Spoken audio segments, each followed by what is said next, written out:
안녕하세요. 반갑습니다.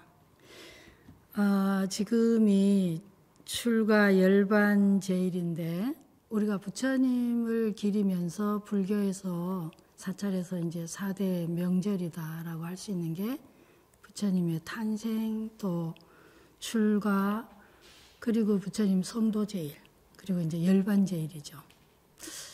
근데 이제 부처님 특히 그 열반 제일과 관련해서 우리가 한번 생각을 해보면 다들 알고 계시다시피 누구나 우리는 다 태어나고 또 이런저런 겪으면서 살다가 가죠. 그래서 이제 돌아가실 때 부처님께서 또 그 유언으로 말씀하신 게 우리 일반 불자님들이 잘 아시다시피 자등명, 법등명, 우리 자신을 등불로 삼고 또 진리, 부처님 말씀을 등불로 삼아서 살아가라 하셨는데 오늘 이제 우리 자신에 대해서 한번 생각해 보기로 하겠습니다. 그 전에 제가 여러분들 우리 불자님들 위해서 제가 선물 하나 가져왔어요. 들으실 때 기왕이면 살짝 부드럽게 눈을 감으시고 귀를 이렇게 열으시고 음미하시면서 한번 들어보세요. 랄프 waldo 에머슨이라는 사람이 쓴 시인데요. 제목이 무엇이 성공인가? 무엇이 성공인가? 자주 많이 웃는 것. 현명한 이에게 존경을 받고 정직한 비평가의 찬사를 듣고 아이들에게서 사랑을 받는 것. 친구의 배반을 참아내는 것. 아름다움을 식별할 줄 알며 다른 사람에게서 최선의 것을 발견하는 것. 건강한 아이를 낳든 한때기의 정원을 가꾸든 사회 환경을 개선하든 자기가 태어나기 전보다 세상을 조금이라도 살기 좋은 곳으로 만들어 놓고 떠나는 것. 자신이 한때 이곳에 살았음으로 해서 단 한 사람의 인생이라도 행복해지는 것. 이것이 진정한 성공이다. 네. 이 시를 가져온 분이 이 시를 선택하게 된 이유를 적어놨어요. 이렇게. 그냥 제가 요즘에 생각하고 있는 것이 이 성공이라는 주제여서 진정한 성공이란 무엇인가라고 생각했을 때 이 시가 제 가슴에 울리더라고요. 이게 성공이지 다른 게 성공이 아니지. 그러면서 이 시를 접하고 나서 일상의 소소한 행복들, 그냥 아이와 함께하는 시간, 이런 시간들이 되게 소중하게 다가오더라고요. 그래서 같이 공유하고 싶었습니다. 네. 요즘 벌써 1년이 훨씬 지났네요. 코로나 때문에 다들 힘드시다고 어려움을 많이 겪으신 분들이 많죠. 근데 꼭 어려움만 다들 다 같이 정말로 어려움만 겪는다면은 그렇지 않을 텐데 이 가운데서도 사실은 아파트 값이 올라서 아니면 주식이 잘 돼서 또 이렇게 망하는 장사도 영업도 있지만 또 코로나 때 또 흥하는 영업도 있고 이래서 우리가 엄청 힘들 때나 아니면 엄청 좋을 때나 좋은 사람도 있고 나쁜 사람도 있고 더 좋아지는 사람도 사실은 꼭 있죠. 그게 어떻게 보면 우리가 주변하고 어쩔 수 없이 비교하게 되니까 상대적으로 더 고통은 더 증가되기 마련이고 상대적으로 더 외로워지고 상대적으로 더 우울해지고 더 실패감을 느끼게 되죠. 지금이 어느 때보다 가장 힘들다고 하지만 사실 어떻게 보면은 그냥 인류 역사가 인생 살면서 항상 힘들고 고통하는 그런 시기 누구에게나 다 있는 것 같아요. 특히 요즘 들어서 가면 갈수록 인생에서 진짜 성공이 뭔가 이런 생각을 너나 할 것 없이 하게 되는 것 같아요. 실패감을 느끼기도 하고 성공감을 느끼기도 하고. 그래서 이때에 제가 이 무엇이 인생에서 성공인가를 생각하면서 첫 번째 줄에 나온 게 자주 많이 웃는 것. 웃으면 복이 와요. 평소에 윌리엄 제임스라고 미국의 심리학의 아버지죠. 그러니까 우리는 행복해서 웃는 게 아니라 웃음으로써 행복하다. 웃어서 행복하다 이런 말이 아주 유명한 말이기도 한데요. 그렇지만 무엇이 성공이가 이랬을 때 이 참가자들이 다 놀랬다 그래요. 첫 번째 나오는 게 뭐가 인생의 성공인가 이렇게 예상을 하고 있는데 이 단어가 자주 많이 웃는 것 이래요. 근데 웃을 일이 없어서 웃는 게 아니라 사실은 웃어서 행복해지는 건데 이게 첫 문장에 딱 나온 것도 제가 이 시를 선택하게 된 동기고요. 그럼 마지막 부분입니다. 자기가 태어나기 전보다 세상을 조금이라도 살기 좋은 곳으로 만들어 놓고 떠나는 것. 자신이 한때 이곳에 살았음으로 해서 단 한 사람의 인생이라도 행복해지는 것. 이것이 진정한 성공이다.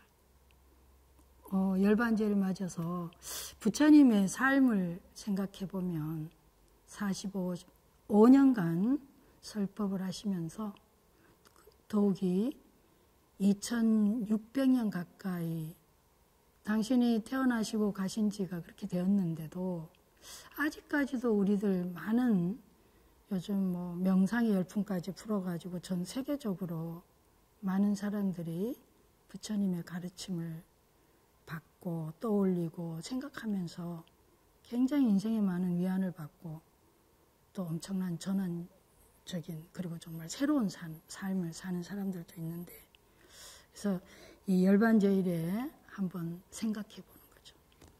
우리가 지금 인생에서 사실 좋을 때도 있고 싫을 때도 있는데 지금이 굉장히 어렵다고는 해도 그 어려움에 뭐 계속 매달려 있다고 해서 더 좋아지지도 않고 또 그렇다고 제가 이 자리에서 그래도 좋아질 거예요. 뭐 그렇게 허망한 희망을 드리기도 좀 민망스럽고 그래서 어떻게 할까 하다가 아주 솔직하게 그냥 드리는 게 낫지 않나. 나는 지금 내가 당장 고통스럽고 힘든 것도 있지만 그래 어쨌든 부처님도 사실 따지고 보면 인간적으로는 굉장히 외롭고 힘든 분이셨죠. 왕자로 태어나서 물질적으로는 편안했는지 몰라도 정말 일찍 그 어머니가 돌아가셨잖아요. 근데 부처님께서 이렇게 긴 2600년 가까이 됐는데도 우리네 오늘날까지 많은 사람들이 부처님을 떠올리고 또 공경하고 기린다는 건 뭔 의미일까? 그만큼 당신이 살아계시는 동안에 그 하신 행적이 많은 사람에게 위로를 주고 고통을 덜어줬는데 그럼 우리 각자는 어떤가? 살면서 내가 과연 떠날 때, 이 세상을 떠날 때 한번 떠올려 보면서 내가 이 세상을 떠나는 마지막 순간에 그 생각을 한번 떠올려 보시면 굉장히 이 고통의 순간에 참 도움이 될 것 같아요. 저는 특히 최근에 제가 하고 있는 방법을 두 가지를 여러분에게 좀 알려드리고 싶습니다. 앞에서 내가 이 세상을 위해서 또 요즘 환경 문제도 있고 코로나 있으니까 뭔가 나로 인해서 누군가 더 행복해지면 당연히 좋겠지만 그 전에 일단 힘든 나부터 조금 위로하는 차원에서 제가 하는 방법을 한번 소개해드리고자 합니다. 첫 번째 두 가지인데요. 하나는 내가 힘들 때 저는 일단은 저 자신을 위로해요. 그러니까 우리 불교에서 말하는 거 있죠. 불교의 최상의 가르침이 뭐죠? 요익중생. 부처님 마지막 남긴 그것도 금강경이나 우리 불자님들 잘 아시는 보면은 가장 높은 최상의 깨달음을 이루려면 첫 번째 뭐예요? 그런 마음을 낸 사람의 보살이 어떤 마음으로 어떻게 살아야 되냐 했을 때 한 중생도 빠짐없이 모두를 다 그들에게 법을 전하라고 하셨죠. 자, 내가 힘들 때 1단계로 저는 하는 게 근데 그 방법론에서 먼저 자리 이타예요. 나를 이롭게 하고 그 나를 이롭게 함으로써 타자를 이롭게 해주는 거. 그래서 저는 먼저 힘들 때 나를 무조건 위로합니다. 그래서 두 번째는 뭐냐니까 방법으로는 혼자 가만히 생각해요. 지금 이 순간 내가 뭘 내려놓으면 좀 덜 힘들까? 요거는 이제 방아착. 그러니까 우리 전통적인 선에서 부처님 처음에 그 깨달음을 이루시고 그 당신 제자들에게 가르치셨던 게 사성제 8정도잖아요. 사성제 8정도에서 첫 번째 내가 괴로울 때, 자, 내가 괴롭다는 걸 알았어요. 그러면 두 번째는 괴로움의 원인이 뭔가. 근데 그 방법을 제가 이제 응용하는 거죠. 그래서 내가 힘들 때, 내가 지금 뭘 내려놓으면 이 힘듦으로부터 조금 편안해질 수 있을까? 또 다른 방법으로는 이렇게 질문해 볼 수도 있습니다. 내가 지금 뭘 알면 좀 덜 괴로울까? 그래서 이걸 그냥 단순하게 아니라 정말로 이렇게 계속해서 깊이 있게 한순간 한순간 물어보면 고통의 한가운데 있을 때 엄청 도움이 돼요. 근데 먼저 이제 그럼 첫 번째 돌아가세요. 내가 힘들 때 나를 위로한다. 어떻게 위로하나? 저는 최근에 요 며칠간 사실 제가 굉장히 즐거운 것 중에 한 개가 요즘 미세먼지 엄청 많잖아요. 그래서 저는 먼지를 닦아내요. 청소를 하는데 제가 의외로 엄청 즐거워지더라고요. 제가 있는 환경을 깨끗하게 청소, 바닥을 닦는데 굉장히 즐거워요. 여러분들이 금방 이런 말씀 하시겠지. 아이고, 그 청소 맨날 해봐라. 그게 즐거운 일인가? 지겹지. 맞아요. 전 평소에 별로 청소를 많이 안 하고 살았거든요. 제가 그냥 어떤 이유인지 어쨌든 제가 청소를 할 일이 별로 많지가 않았었는데, 아니면 조금 먼지 구덩이에 살기도 했고요. 누군가 청소를 또 도와주는 사람도 있었고. 바로 그겁니다. 지금 이렇게 뭔가 좀 사회적으로나 활동이 좀 뜸하고 이렇게 많이 만나고 있지 않을 때, 저는 청소를 해서 즐거운데 그건 제가 평소에 별로 안 하던 일이에요. 두 번째, 제가 또 굉장히 즐겁게 지내고 있는 것 중에 한 개가 제가 산에 가고 많이 걸어요. 하루에 이제 작년 한 5, 6월부터 시작해서 제가 매일 1시간씩 걷는데 그것도 제가 평소에 안 하던 일입니다. 항상 바쁘다는 이유로 그 시간에 그냥 글을 하나 더 쓰거나 아니면 강의를 하거나 뭐 책을 읽거나 할 일이 태산 같아서요. 걸을 시간이 없었어요. 거의 운동 제로였는데 제가 이번 코로나를 만나면서 제가 평소에 안 하던 일 중에 하는 일이 두 가지, 이제 뭐 몇 가지 더 있지만 그 중에서 제가 하고 있는 게 걷는 거하고 그 다음에 청소하는 거, 먼지를 턴다든지 방문을 좀 열고 닦는다든지 평소에 안 하던 일입니다. 만약에 여러분들 같은 경우에는 청소를 자주 했거나 아니면 자주 걸었던 분이라면 평소에 안 하던 걸 하시면 되죠. 그러니까 내가 뭔가 예상치 않게 지금 본의 아니게 뭐 좀 일이 줄었다든지 할 일 없이 집안에만 오래 박혀 있어야 된다든지 뭐 여러 가지 상황이 있을 거 아니에요. 그랬을 때 저는 여러분한테 그 상황이 지금 우리에게 힘들다, 답답하다, 외롭다, 뭔가 힘들 때 지금 제가 말씀드린 거요. 나를 위로하는 방법으로 평소에 내가 안 했던 거, 그렇지만 좀 시간이 되거나 뭔가 내가 기회가 된다면 하고 싶었던 일을 지금 하셔라.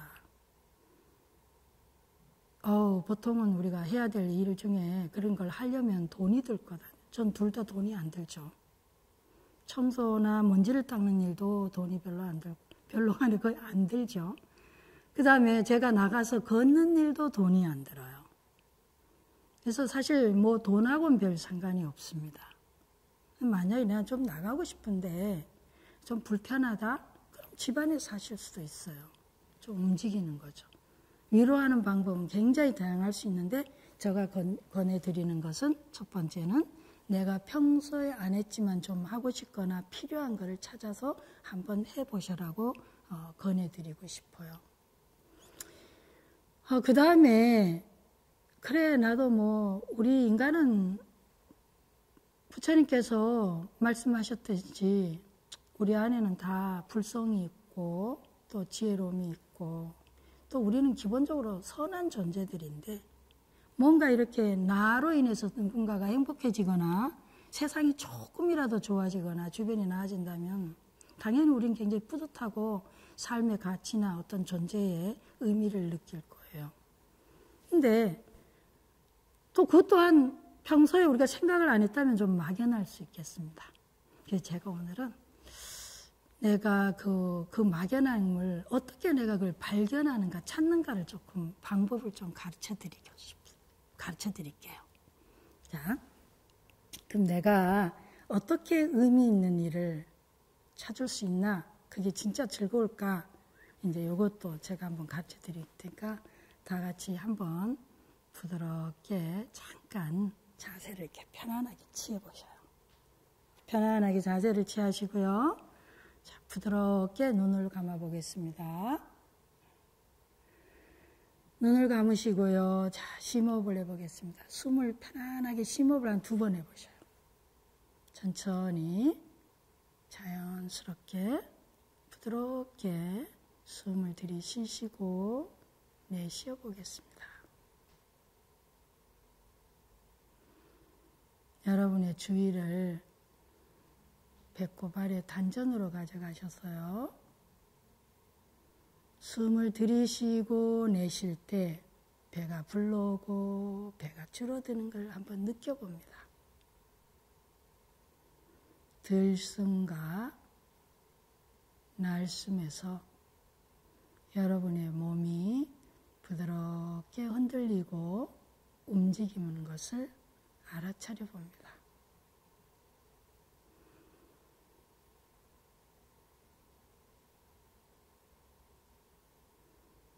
자, 이제 2 손이나 또는 1 손을 여러분의 가슴 위에나 아니면 편안한 곳에 얹어 놓습니다. 그리고 손에 따뜻한 기운을 한번 느껴보셔요. 손에 따스한 기운이 여러분의 가슴 안으로 이렇게 스며들은다고 상상합니다. 손에 따스한 기운이 여러분의 가슴 안으로 이렇게 들어가면서 여러분을 위로해 주는 걸 느껴봅니다.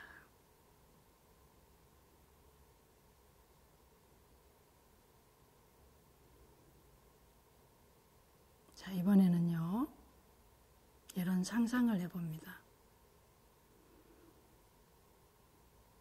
지금 이 순간이 이 세상에서의 인연이 마지막이라고, 이 세상과 인연이 마지막 순간이라고 한번 상상해 봅니다.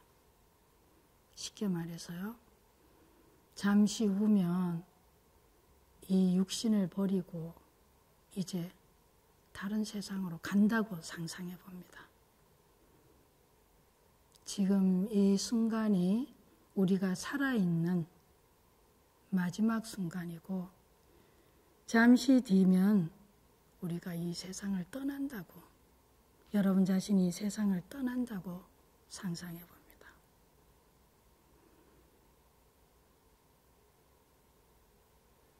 그러면서 여러분이 살아온, 지나온 세월을 이렇게 한번 돌아가 봅니다. 이 세상에 태어나고, 또 자라고, 학교 다니고, 쭉 지나온 세월을 이렇게 천천히 거슬러 가면서 이렇게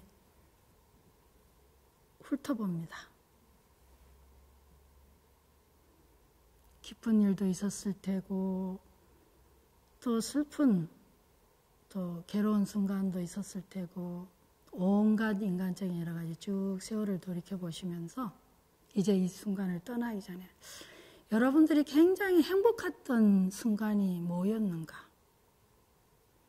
지금 죽음의 임종의 순간에 떠올려 보면서 여러분들이 가장 행복하고 좋았던 순간이 어떤 순간이었나 한번 떠올려 보세요. 그리고 거기에 누가 있었는가?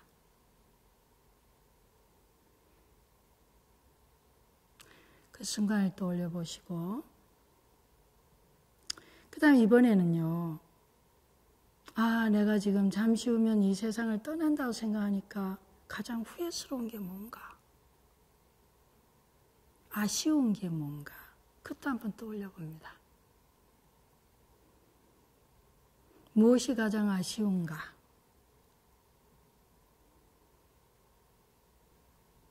네, 준비되셨으면 부드럽게 눈을 뜨시고요. 어떠셨나요? 우리가 지금 이 순간에 내가 삶의 인생의 마지막 순간이라고 생각했을 때, 그리고 잠시 뒤면 또 이 세상을 떠나서 또 다른 다음의 인생으로 간다고 생각할 때, 지난 세월을 쭉 돌이켜보면서 내가 가장 행복했던 순간이 뭐였을까요? 제가 명상에서 이 방법을 가끔 쓰는데요. 그 참가하신 분들이 그 가장 행복했던 순간이 무슨 뭐 큰 돈을 벌었거나 뭐 아니면 뭐 이런 것이 아니더라고요. 의외로 굉장히 소박했어요. 그냥 굉장히 친한 친구와 그냥 막 놀았을 때, 아니면은 가족들과 재밌었을 때, 자녀들과 신나는 놀이를 했을 때, 아니면은 어떤 자연 속에서 그렇게 즐겼을 때, 의외로 굉장히 소박하고 단순한 거였고, 우리가 평소에 생존 경쟁에서 막 치열하게 머리 쓰고 고민하고 그런 것들이 아니었더라고요. 두 번째는 이제 이 명상 속에서 가장 아쉬운 거, 좀 후회스러운 거, 이 부분도 마찬가지예요. 굉장히 의외로 우리가 왜 우리가 불교 수행에서 사실은 삶과 죽음에 대해서 깊이 생각하게 만드는가 하는 것도 원인이 여기에 있지 않나 생각이 들어요. 우리 삶의 어떤, 사실 뭐 제가 좀 죄송하네요. 뭐 열반제일이니까 또 죽음에 대해서 말씀드리는 게. 그렇지만 어쨌든 죽음은 예기치 않는 순간에 찾아오게 돼 있으니까요.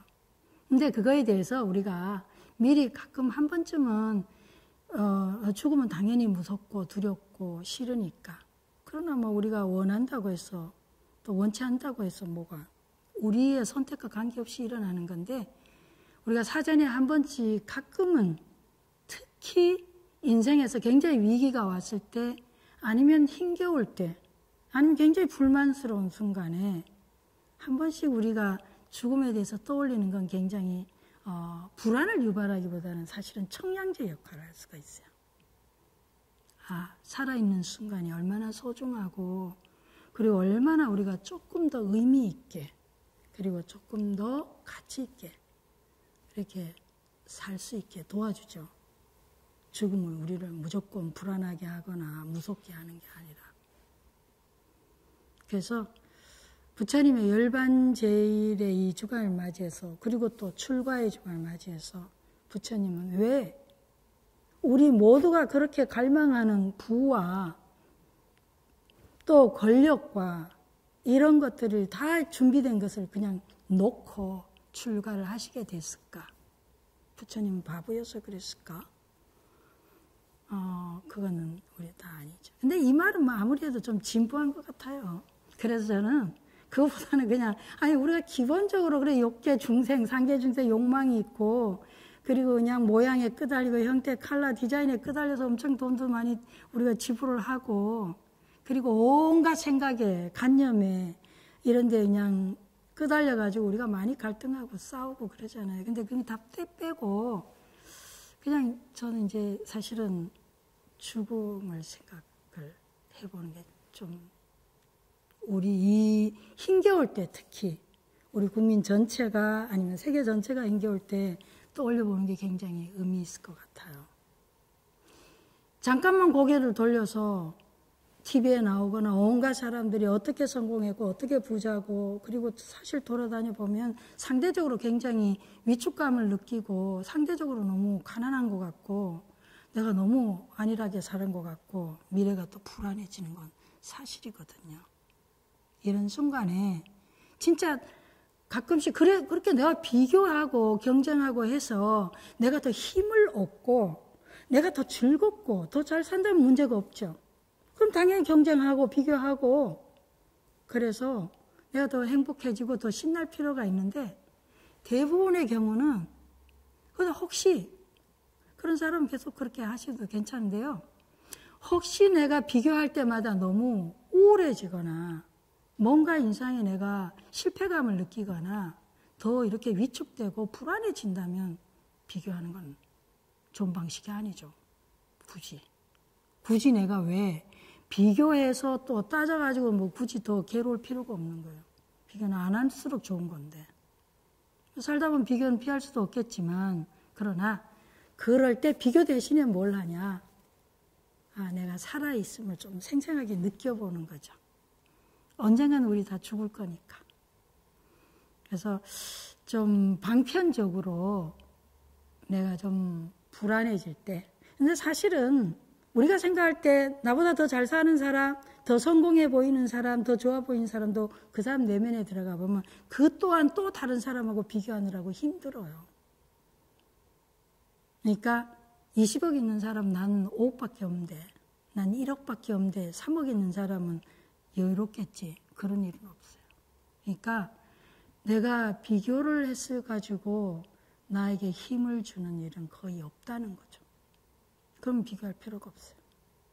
근데 가만히 앉아서 그럴 때 물론 또 죽음을 떠올렸을 때 너무 우울해지고 공포스러워지는 분들은 또 떠올릴 필요는 없죠. 그럴 때 나의 죽음을 떠올리지 말고 부처님의 열반을 떠올리세요. 부처님의 죽음. 거룩하게 사시다. 그건 괜찮죠. 근데 내가 나의 죽음을 떠올려서 뭔가 이렇게 좀 그런 복잡하고 어지러운 거 말고 지금 당장에 내게 주어진 인생. 저만 해도 지금 살아온 세월이 많고 이제 남은 세월이 더 짧은데요. 그래서 내가 더 조급해지거나 더 불안해질 수도 있지만 또 그렇게 다른 한편을 보면 뭐예요? 더 건강해야지. 그래서 젊었을 때보다는 더 비타민제도 더 성실하게 챙겨 먹고 아니면 운동도 조금 더 하고 아무래도 더 신경을 쓰게 되니까 이건 굉장히 긍정적인 거죠. 삶에 대한 집착의 문제가 아니라 살아있는 동안 내가 약간의 수고를 함으로써 더 건강해지는 거니까. 그리고 이렇게 또 떠올려 보면 불필요한 갈등이나 이런 걸 좀 내려놓게 되거든요. 그래서 도움이 되죠. 그래서 부처님의 열반제일 이 기간을 맞이해서 우리 자신의 죽음에 대해서 한번 생각해 보는 거 전 도움이 될 것 같아요. 그래서 나 자신의 죽음을 생각하면서 내가 만약에 곧 나에게 삶이 얼마 남지 않았다면 내가 가장 하고 싶은 게 뭔가? 희망사항은 뭐 해외여행을 가거나 돈이 많이 드는 일이 아니길 바라지만 또 그런 일이 있다고 해도 그거에 대한 그게 못한다면 그거에 대신에 살 수 있는 게 있죠. 가까운 데를 가본다든지 지금 코로나라고 해도 그렇게 막 집안에만 강제적으로 박혀 있어야 되는 건 아니죠. 꼭 사람을 만나야 되거나 뭐 이런 모임을 못한다 뿐이지.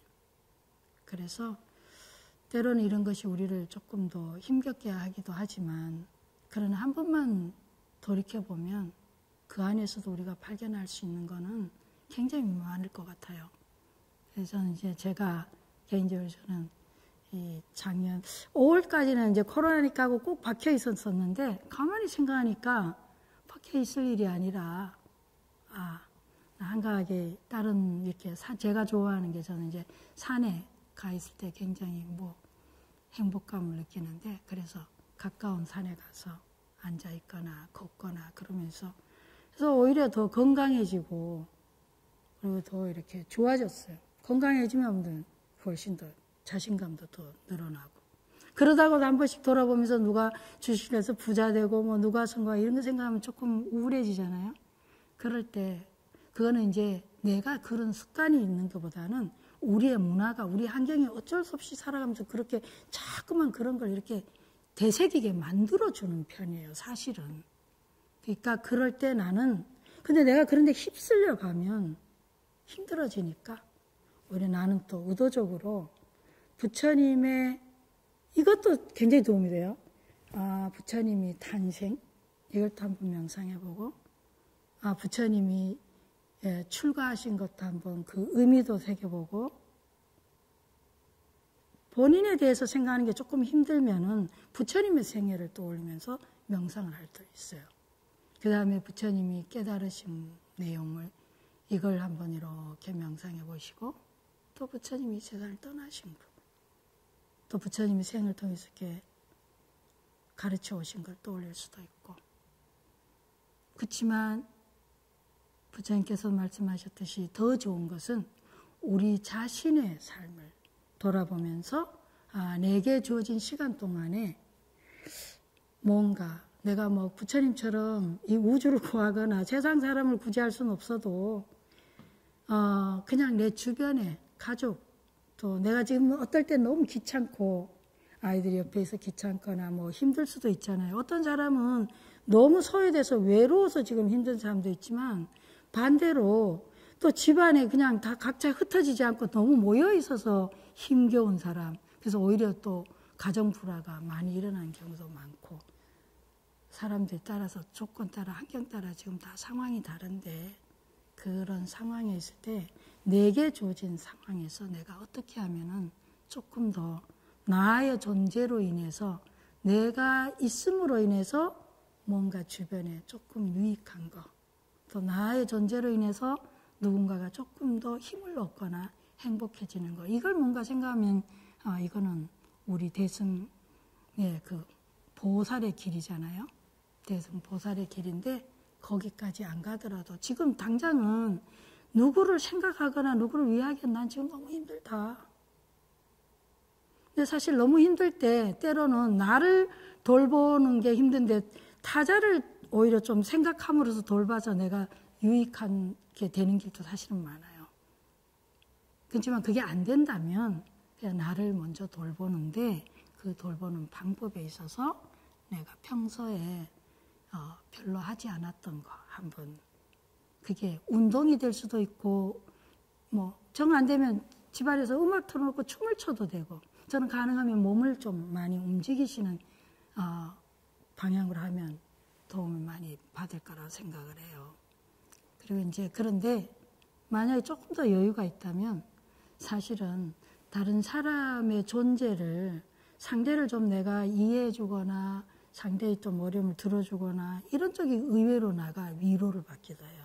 사실 하나의 저 같은 경우에도 모든 상담자들도 그렇지만 저의 경우는 제가 힘들 때 다른 사람의 힘겨운 얘기를 들어주고 또 그들과 함께하는 과정을 통해서 제가 굉장히 위로를 많이 받았었는데 여러분들이 조금 더 이 부처님의 출가와 이 열반 제1의 이 기간 동안에만이라도 한번 그 출가의 의미와 또 부처님이 생애 쭉 살아오신 거에 그 의미를 새기면서 내 삶은 당연히 난 부처님과 다르다 이렇게 하지 마시고 사실은 부처님께서 딱 깨달으셨을 때 첫 번째의 통찰이 뭐예요?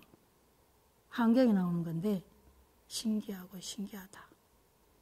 모든 중생들이 다 뭐예요? 부처다. 불성을 갖고 있는 걸 보셨잖아요. 근데 사실 우리가 불교 수행에서 굉장히 중요하게 강조하는 게 믿음인데 전 최근 들어서 그 믿음은 별로 신통하게 생각을 안 했었는데요. 이 보통 말이 아니더라고요. 이 믿음이. 우리 불교는 다른 종교하고 좀 다르죠. 전 뭐 교회도 다니고 성당도 다녔었는데 불교에서 말하는 믿음은 무슨 부처님을 믿어라가 먼저가 아니에요. 내 안에 부처님. 우리 자신이 부처라는 걸 믿는 거거든요. 뭐 창조주를 믿어라거나 아니면 무슨 알라를 믿거나 뭐 다른 어떤 위대한 어떤 걸 믿으라는 게 아니고 우리 존재가 우리 각각의 내가 얼마나 소중한가 얼마나 고귀하고 귀한가 그걸 믿으라는 거예요. 진짜 인생을 살다 보면 너나 할 것 없이 이 생존 경쟁에 시달리면서 늘 그냥 태어나서 얼마 안 돼갖고 학교 가고 그러면서 계속 비교당하고 경쟁당하고 하면서 그렇게 살아오기 때문에 우리 자신을 굉장히 소중하게 여기고 고귀하게 여기고 되게 어렵거든요. 게다가 내 자신을 거룩하게 여긴다? 그건 더 어려울 수 있어요. 근데 그래서 뭐 이것저것 왜 우리 각자가 소중하고 거룩한가는 자세히 교리를 공부해보면 물론 다 나오지만 근데 그 중에서도 최고의 복은 뭐냐? 딱 듣는 순간에 믿을 수 있으면요. 내가 얼마나 귀한 존재인가. 내가 얼마나 사랑스러운 존재고 내가 얼마나 가치로운 존재인가. 고귀한 존재인가. 그리고 누가 뭐라 그래도 뭐 어떻게 생겼든 뭐 부처님 그런 사람을 천박하다고 그랬어요. 사실은. 뭐가 천박하고 뭐가 고귀한 거예요. 우리가 어떤 현실적인 이런 거 인정해요. 누가 더 부자가 있고 뭐 공부 더 잘하는 사람, 더 잘생긴 사람, 뭐 더 잘하는 사람 다양하게 있는데 그거는 현실적으로 그러하지만 그러나 본질적으로 현실적으로는 사실 그 인연에 따라가 다르잖아요.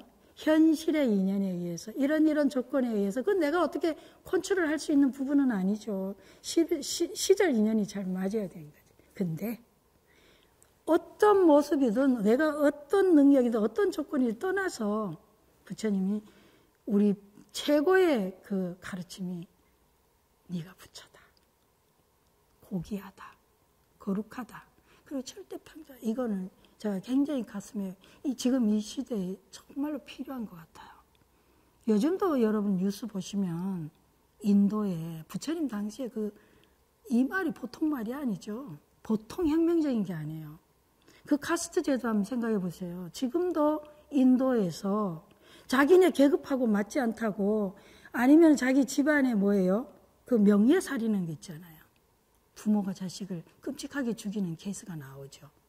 집안을 더럽혔다든지 아니면은 본인이 생각하는 가치에 맞지 않는 어떤 그 파트너나 이성을 만났다는 이유로 죽이고 명예살인하고 정도로 인도가 얼마나 그 인간의 어떤 차별을 많이 둔데 기천을 따진다는 거죠. 지금도 사실 우리 사회에 기천이 있죠. 자본주의 사회니까 뭐예요? 자본이 도덕이요. 자본이 잣대고 뭐 더 쉽게 하면 뭐 자본 뭐 돈이라고 해도죠 그냥. 그런데 그것이 눈에 보이는 거고 그게 우리가 피부로 현실 삶에서 살면서 매 순간 느끼게 하는 건데 그런데 그럼요 부처님 당시에는요 그럼에도 불구하고 솔선수범해서 보여주셨잖아요. 왕이 될 거고 그 많은 부귀를 누릴 수 있는데 그게 만약에 그게 진짜라면 당연히 그걸 누리셨겠죠. 근데 왜 출가를 하셨을까? 그러니까 진짜 저는 가장 훌륭한 불자 그리고 가장 멋진 불자 진정으로 가장 최고로 깨달은 자라면 저는 우리 모두가 다 소중하고 절대 평등하고 고귀하다라는 것이 가슴 깊이 박히고 그리고 실제 관계에서도 그게 삶 속에서 드러나는 거라고 생각해요. 그리고 그것이 정말 가장 진정한 불자고 그리고 가장 진정하게 불교를 아는 자다. 그거는 우리 모두가 겉으로 보여지거나 어떤 걸 떠나서 우리 모두가 고귀하다. 그래서 그 고귀하다는 게 선언이 아니라 삶 속에서 그 고귀한 우리 자신들을 위해서 목이 마를 때 차를 대접하고 배고플 때 음식을 대접하고 내가 피곤할 때 나를 씌워주고 그리고 내가 외로울 때 나를 위로해주고 그리고 내가 힘들 때 나를 함께 해주는 그게 저는 자등명이라고 생각합니다. 법등명은요 내가 부처고 내가 절대 고귀하다는 거죠. 물론 다른 사람도 마찬가지고요. 우리의 이웃도 모든 존재들도